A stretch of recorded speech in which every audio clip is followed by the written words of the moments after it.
Now, I'd like to, first of all, welcome you all here. The webinar today is by Tony Wai, who is Discovery Services and Systems Librarian at Macquarie University.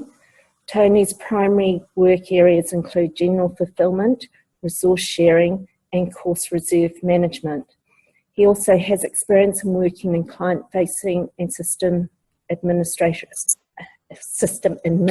roles in two leading Australian academic libraries, and he is passionate in managing change and making workflow more efficient by leveraging technology. Since Macquarie implemented Alma in 2014, Tony has worked across many areas to streamline workflows to best utilise Alma's functionality. The paper that Tony is presenting today, he presented at the 2017 Aluna conference just last month. So, Tony, over to you. Hi, thank you, Helen. Thank you for introducing me. Just want to check if everyone can hear me all right. So, as Helen mentioned, I work quite closely in fulfillment and resource sharing, where both modules heavily make use of the Alma pick-from-shelf list. Second half of 2016, Macquarie University was one of the libraries that participated in the Alma Mobile App testing. Ex-Libris developed an app with the aim to improve library internal processing and provide library staff direct access to the pick-from-shelf list. It also converts your mobile device camera into a mobile barcode scanner so that the items can be scanned there and then. Just want to clarify one thing here. The app was designed for library internal processes, so it's not for your library client to download, so it's just for library staff there. And as we all know, the app has been officially launched last December, and by reading comments and feedback from the Alma list, looks like there's a fair bit of interest in the Alma community. So that's why I came up with this presentation topic and submitted to Iluna.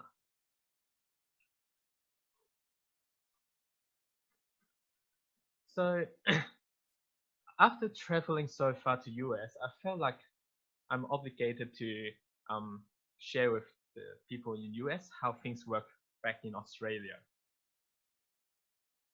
So I show them this. I reckon this photo best describes us Aussies. We have the beach, we have sharks, and we are all very hardworking.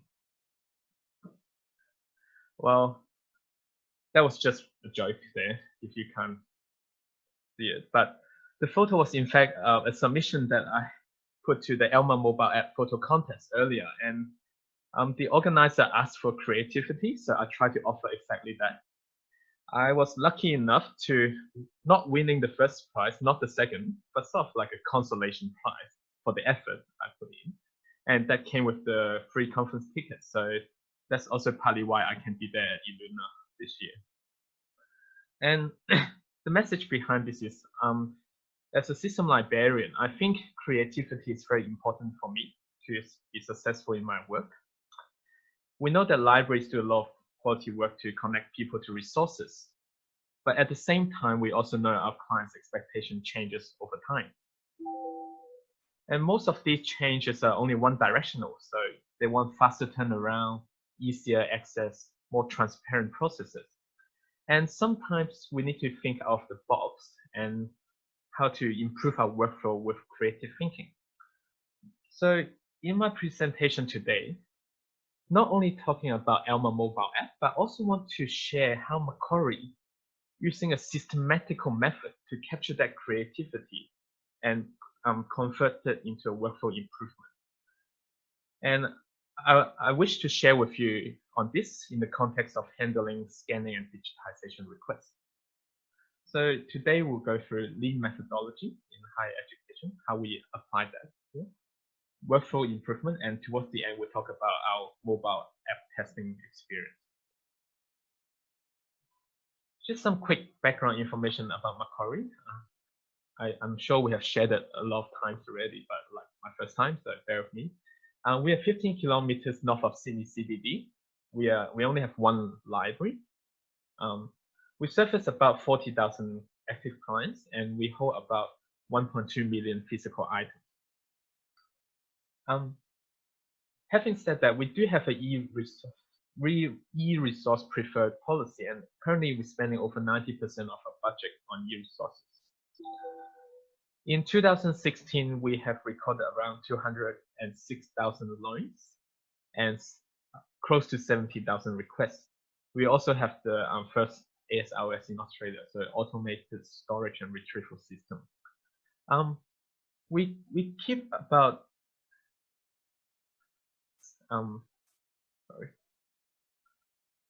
So we keep about 900,000 of our 1.2 physical items collection in the automated retrieval system, and the rest we converted into personal and group study space and presentation support.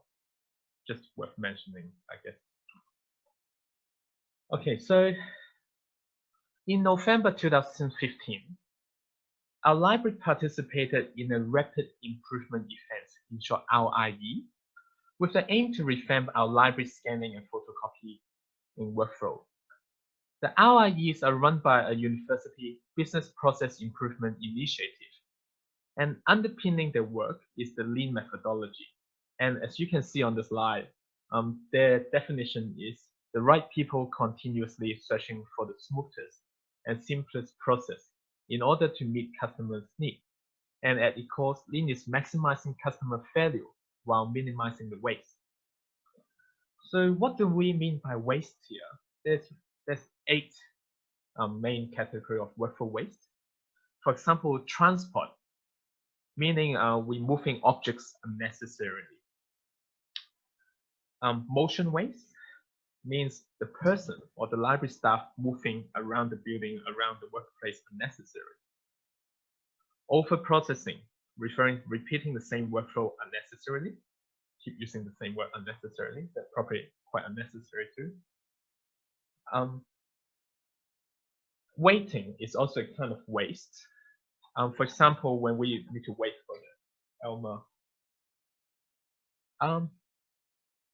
Sorry for interrupting. I got a message that some people are having problem hearing the presentation. I just want to see if everyone is hearing this fine.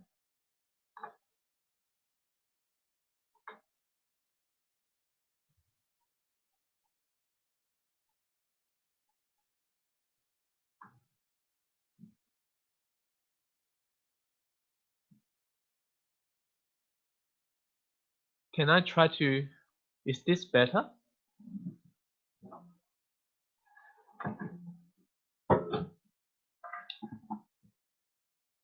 Much better?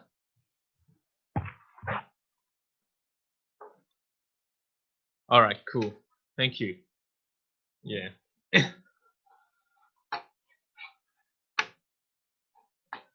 So we were just mentioning there were like 8 different kind of workflow waste that we can identify, and I put them on the slide there.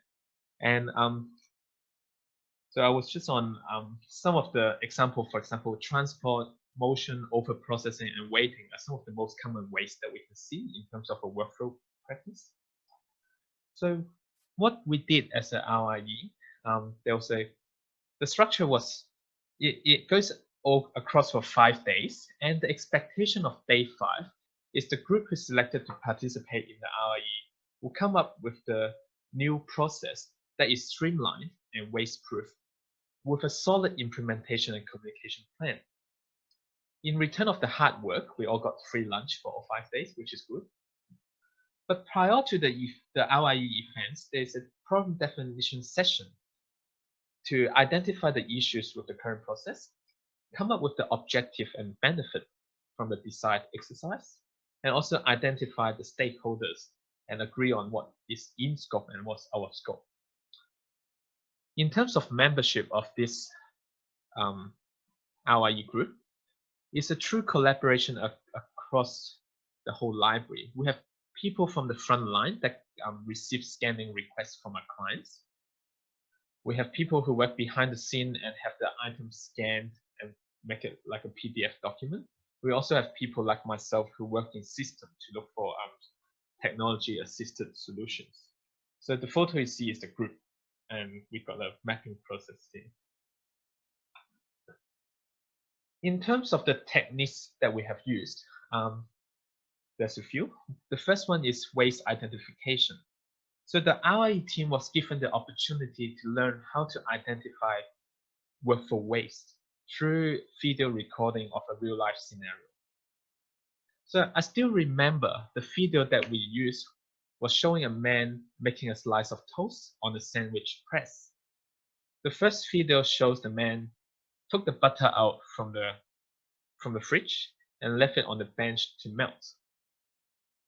The second video that was shown was the man melt the butter by putting it on top of a hot water bath. So applying the workflow, applying what we learned about what workflow waste is, we try to identify them in the videos. So in video 1, yes, the butter will melt by leaving on the bench, but there's a lot of waiting time there, so that's considered waste. In video 2, the man put the butter on the hot water bath. Yes, it melts faster, but at the same time, we need to spend more energy to prepare the hot water bath. We need to boil the water, we need to get the hot water kettle. So in other words, there's a bit of over-processing there.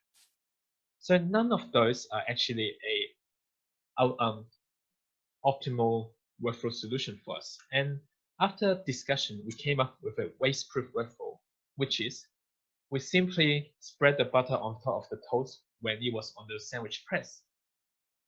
So I know this is just a very simple situation on a daily life, but it actually gave us a small taste of what waste identification means. So with that experience, with that learning, we did something called a Gemba walk. So what that means is the whole group go around the library physically and go through the scanning workflow step by step. And at each stage of the cycle, we go to apply the waste identification skills and point out what's considered waste. For example, if there's a tray full of paper, we question it, say, do we really need that paper printed out? And is the tray too messy? Is it everywhere people have to walk around to find the requests? Like, we ask questions like that. Once we've identified the waste, we go back into a room and start mapping the ideal process. When the ideal process is mapped, we invite a group of our stakeholders, and in our case, are just library internal staff, and we present the idea to them and listen to them, see what kind of feedback we'll get.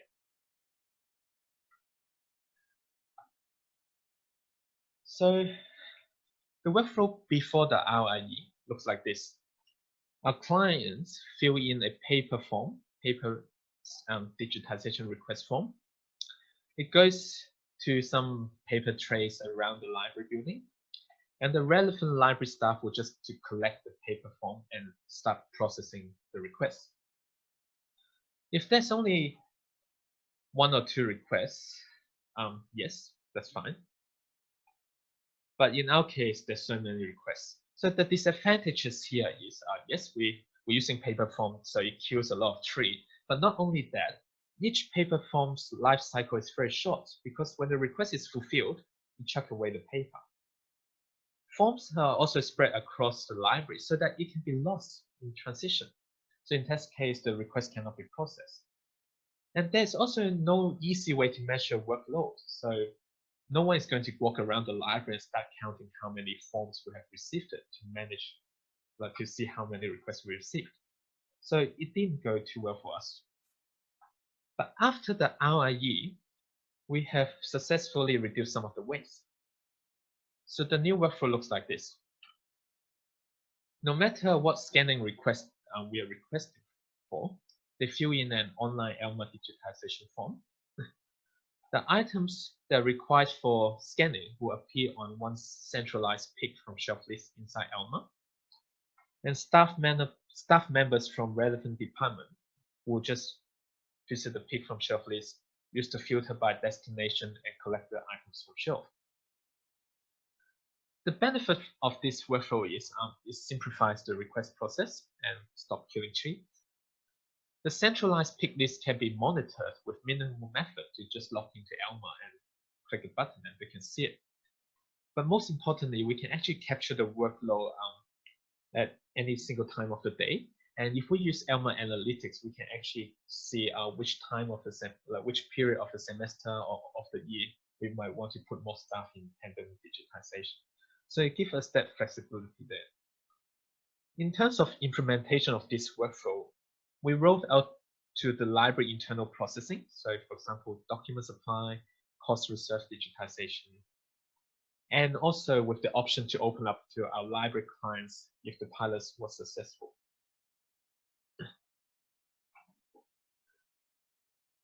The essence of an RIE is not just to come up with a better process, but also to educate and encourage participants to continuously improve on the new workflow.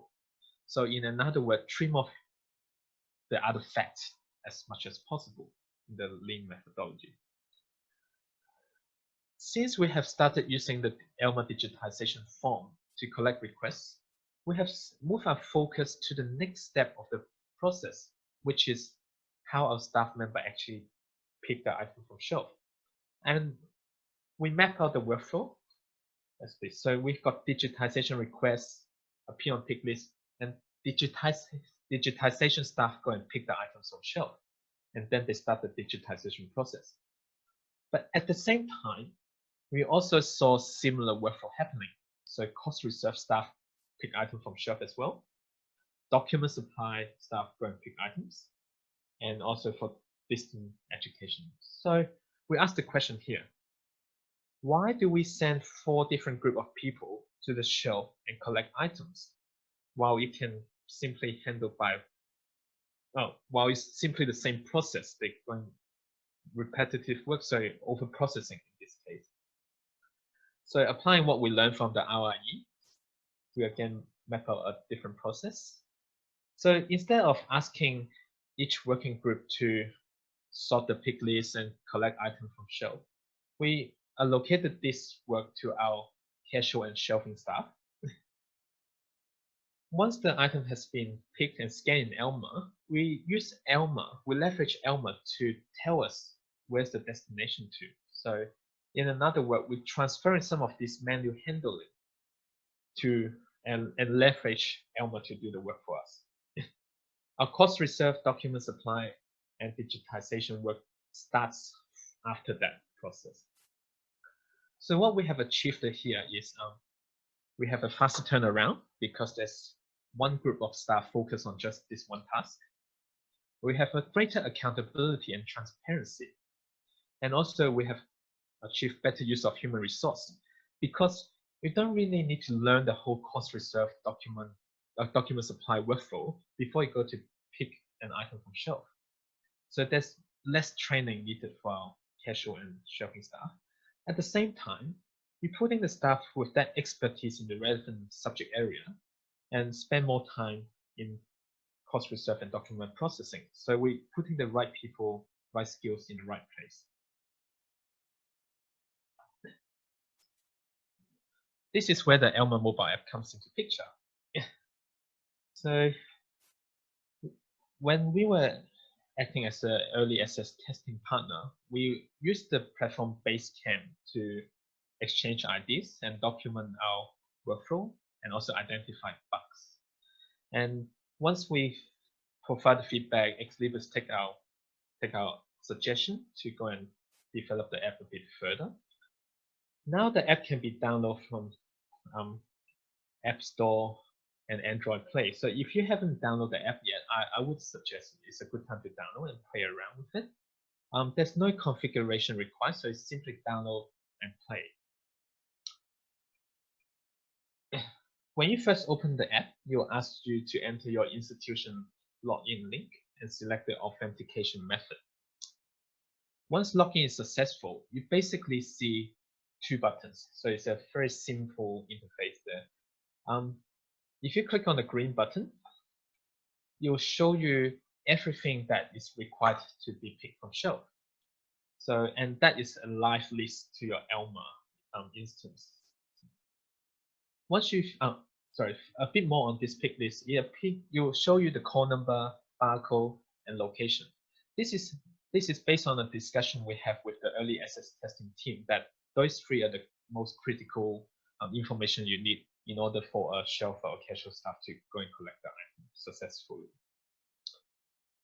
And once you found the book from shelf, simply click on the blue button, Scan in Item. It converts your phone to a mobile scanner, and upon scanning the barcode, it will tell you the destination, which shelf to reserve location. Right. At this point, I also want to slot in something that I have read an idea that I have read when I was reading articles on the topic of product design, user interface design, and user experience. It's very simple, but I think it's quite important concept when it comes to testing a new product. It's the idea of FAT, feature, advantage, and benefits. So if I use a scenario to describe this concept, I'll use the scenario of buying a watch. So if you walk into Apple Store and saw this iWatch #1, Series 1, it costs $250. You can track your heart rate, count number of steps, how many calories you have burned, and most importantly, it tells me the time. I'm referring to the features of the product here. So that's feature. And now imagine you walk down a few more bench and you saw this iWatch Series 2. It's great. It tells, it counts the step, check heart rate, calorie, it tells me the time. And this time it's also waterproof for 15 meters. But the only problem is it's $400 now. So some features are that's the advantage of this new watch. But at this point, you're presented with a very difficult decision. Which one should I buy? Yes, for iWatch 1, I pay less, but then iWatch 2, I got more features. Which one should I buy? Both seems to have their pros and cons. So this is when the B comes into play, the benefits. What benefits does this watch brings to me? So referring to my shark costume, I might be a shark in a human onesie, but I don't know how to swim. So what's good for a watch to be waterproof for me? Once I got the benefit right, this decision becomes very obvious. The point I'm trying to make here is in today's ever-changing world, new product comes and goes. So it's really important to understand why we are doing things this way and what leads us to make a decision to adopt something new. The question to ask is it truly a benefit to us? And at Macquarie, we have a library service model and quality framework to guide us through that decision process. In this document, it's really 6 basic questions we ask. What happens now? So it gives us an opportunity to look again what we're doing, look for the exceptions, look for things that we have forgotten, and map it out in a proper process to get the complete picture. The next question is, what can be better and how does better looks like? So these 2 questions allow us to set the objective and have a very clear scope of what we're trying to achieve. And by making the end result more concrete and tangible, we actually get more buy-ins from the people who work on the same project from you. Who will be benefit? So that's the same question I asked as buying a watch. Who will get the benefit of after this project is implemented? And how do we measure it? So this is where we look at quantitative and qualitative data to see whether the project is successful. And lastly, who can make it happen? So it's very important to know what resource you need to put in. So this is essentially a project brief, but it's designed to be written in a very plain language. There's no jargon and it's easy to understand. You don't have to be a project manager to fill in one of these forms because continuous improvement, we believe, is not just one person's job. As long as you have an idea, write a project brief and demonstrate thorough background research, and it should be considered. There's no exception for me when I was doing the Alma Mobile project, so I did something similar. So what happens now in terms of the mobile app? So I prepared a short video to demonstrate this. Just want to warn you in advance, there's actually some annoying background music to this video, so you might want to turn down the volume a little bit before.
Right, so at Eluna, at this point, I asked a question to the audience. Anyone fell asleep? And well, no one fell asleep, but I asked the question because I think it's quite boring. And not my presentation, like, I mean, my presentation can be boring, but then I was talking about the workflow. It seems very long and winded. So I was asking the audience if they can actually identify some of the waste in this video. I mean, I don't know how to do it through a webinar, but maybe I can just point it out to you. Like in the video, you saw that how the staff member need to log into Alma and export the Excel file and then start sorting. We think that there's a lot of like processing there that we can avoid.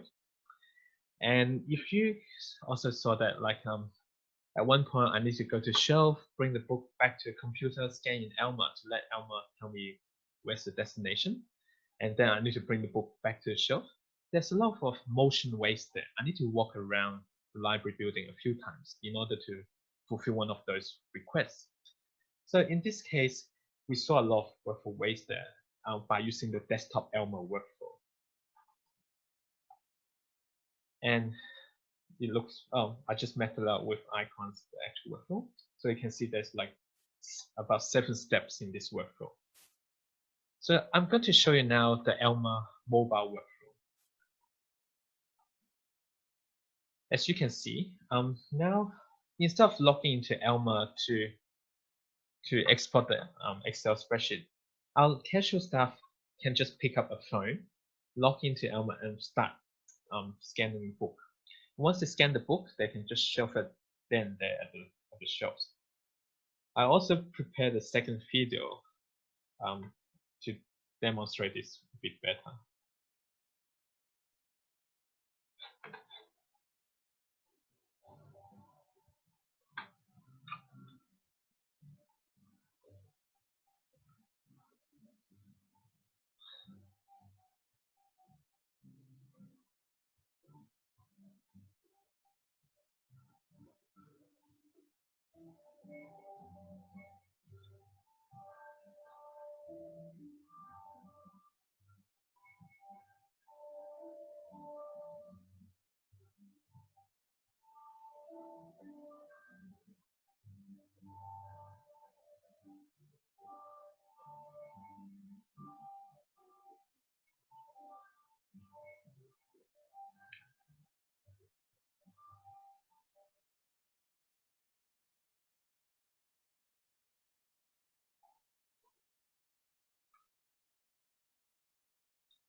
So that's the Alma Mobile App. As you can see, there's less walking around between shelves. There's no need to process Excel spreadsheet on the computer. So we have this hypothesis here, say, okay, if the number of steps in the workflow is reduced, then the amount of time spent to complete the task will also be significantly reduced. But is that true? In order to find that out, we did all the hard work for any other libraries. We did the mini experiment to find this out. Basically, the experiment lasted for 20 days. For the first 10 days, we asked the casual staff to process the pick from shelf list as usual, so using the Alma desktop method. The only difference here is we asked him to record the number of items picked and also the number of minutes spent. And the way we did it is very high tech. We asked him to use a blackboard marker to write on a blackboard, and that goes for the first 10 days. During that time, we also gave him the Alma Mobile App just to play around and familiarize with the features. For the next 10 days, we asked the same casual staff to process the pick list, this time using the Alma Mobile App method. We also asked him to record the number of items and also the number of minutes spent. After the data is collected, we simply work out the average time spent per item and compare the two methods. And the result looks like this. So the blue line in the graph shows the number of minutes per item spent using the desktop Alma version, and the red represents the mobile. For desktop, we notice we spend about 3 minutes per item. So that's from the time we log into Alma to the time we put the book to its destination. In terms of the mobile app, we recorded 2.1 minutes. So that's roughly a 30% decrease in processing time. We planned to look at statistical significance here, but we thought we probably don't even need to go that far, look at variance and standard deviation, because in our case, we have used Alma for the last 3 years, and we only used the mobile app for the last 10 days, and we actually already recorded a decrease in processing time. So that's alone is quite impressive for us. And we believe as time goes by, our shelfers get more familiar to the app, we will see this figure continue to drop. The question to be asked here is, okay, if the workflow has been shortened so much, why isn't that figure in red show 1 minute or 1.2, 1.3? Why is it 2.1? So we realize by looking at quantitative data is not sufficient here. We also want to factor in the user experience.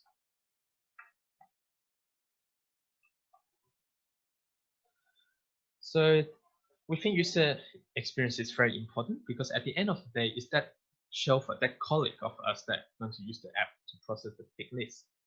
And in order to obtain some insights on that, I adopted the classical ethnographic method of observation and contextual interview. If I simplify that for you, basically I was following the shelfer around and look at how he used the app and chat with him his experience. So we do have some positive findings from here. So when I asked the question, do you prefer the mobile app or the desktop? Without further thinking, his answer is, I prefer the mobile app over desktop. Simply because he doesn't like to use the computer to fiddle around in Excel so much. He can now grab and go. So that's the factor that makes him choose mobile app over desktop. And also, we made a few suggestions. So why don't we pair the mobile device with a wireless scanner so that maybe you can scan the book faster? So the feedback from there is, well, the whole point of mobile app is to be mobile. If both of my hands need to hold a phone and a scanner, which hand should I use to pick up the book? So that was really a valid question there. So, and we also make another suggestion, say, why don't we push a trolley, put the laptop, pair with a barcode and use Alma? And the same feedback, yes, like we want to be mobile. We don't want to push the trolley around. So he preferred to just use the iPhone by itself. With this, observe some of issue with the app, which is there's sometimes slow response time switching from the camera to the pick list. So by, you know how when we pick up a book, we scan it, change back to the app. We noticed that, yeah, if you do it to like very often, say maybe on the 50 item, it actually freeze a little bit before it moves to the next screen. We also noticed that the app at the moment sort the pick list by call number, but it's not the normalized call number. So for us, we use Library of Congress. Like, so if there's a book LC30 and LC40, you might see LC300 in between, which means that my staff need to go from the beginning of the show, move to the end, and go backwards. So there's a bit more motion there. And lastly, you asked the question. So if we have an Excel spreadsheet printed out with pen and pencil, if they can't find a book, they can mark it down and go back to the staff and ask, what should we do with it? But what do we do with an app? We can't write on the screen and say, oh, let's leave it for later. So we need to work out a different way to handle things that are not on the happy path. So that's basically the feedback of the app. So where are we taking this to next? So we're looking at any current workflows that require sending staff to the shelf to collect items, including in-house loans. So if there's a book just got used in the library, there is a feature in the app to activate register in-house use so that our casual staff can pick up the book, scan it, and that will capture in our Alma Analytics for report. We do have collection movement. We moving some of the print journals into our automated storage, so we can use that to help us to scan the book, marking it transit to the storage location. Expired whole shelf. So if we use the app to scan expired item, sometimes if there's this subsequent hold request, we can just pull it straight back to the whole shelf without moving around the library. We also made a recommendation to exhibitors to actually add in work order to the app so that we can scan the item into a specific work order in the future. At the moment, that is not possible at this point. So this really comes to the conclusion of my presentation. Before we could exploit the full potential of this mobile app, we've done a bit of work reviewing and refining our workflow using the lean methodology techniques. Once that's done, we sort of have a much clearer picture how the mobile app fits into our workflow, and based on that to identify what's missing piece of the puzzle. It's also important to remember that not to get drowned by the features and advantage of the product, but to understand what the true benefit, what you're trying to get out of this new mobile app, and to see whether it is suitable for yourself and your institution. And lastly, at the end of the day, I am just a system librarian behind the scene, making recommendations of what I believe can be better and should be improved. It's also important to get your hands dirty and put yourself in the people's shoes who are actually going to use the app on a daily basis. Take advantage of quantitative and qualitative data collected and make informed business decisions. Before go to questions session, I just want to acknowledge some of my colleagues at Macquarie who helped me with testing the app and also giving me ideas how to test it. And also have to mention my shark buddies. It proven to be a very good ice-breaking topic at Iluna because no one seems to know Tony why, but they all know what the shark is there. So that's pretty good. So questions?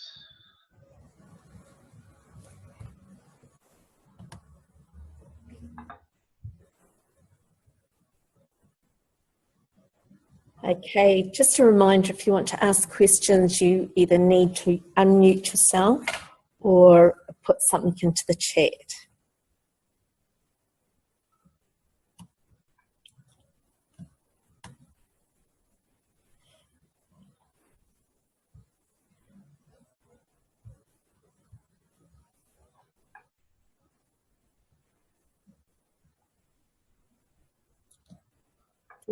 Are there any questions?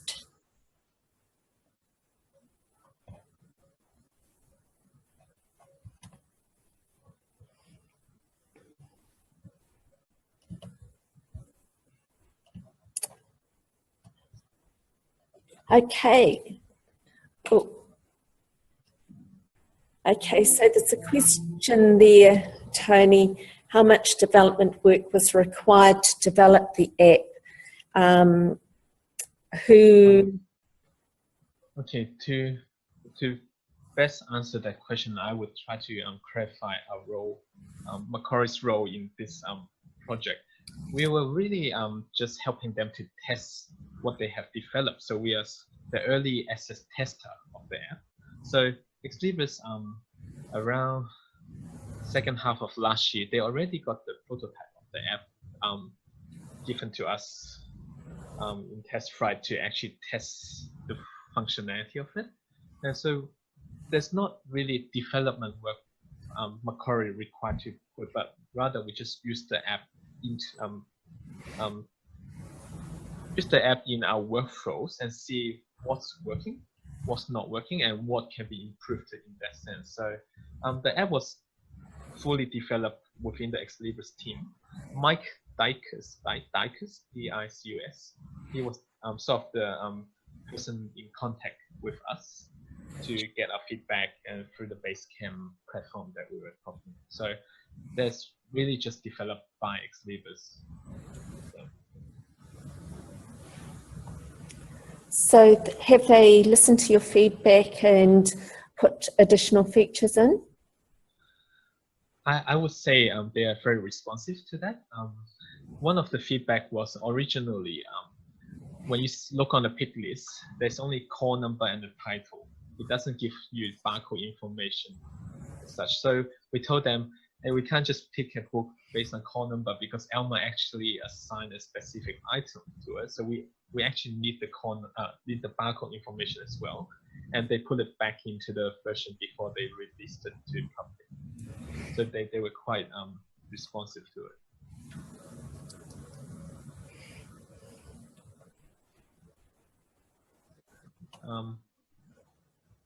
I would also add that earlier this year, Mike was also in contact with some libraries who have started using the mobile app and obtain feedback from each of the institution.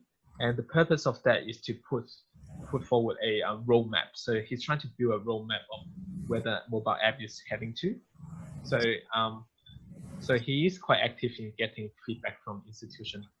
So far, I have none of I myself haven't seen the roadmap yet, but yeah, I'm still waiting for that to come out.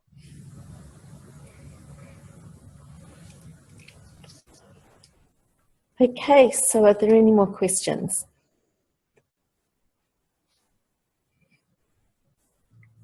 No. Well, I'd like to thank Tony on your behalf. I got a lot out of it, particularly the process for actually working through that continual improvement. It's actually quite nice to put a theory behind the work that you're doing. So on your behalf, I just want to thank Tony. Thank you. Thank you so much, Helen. Thank you, everyone. Thank you.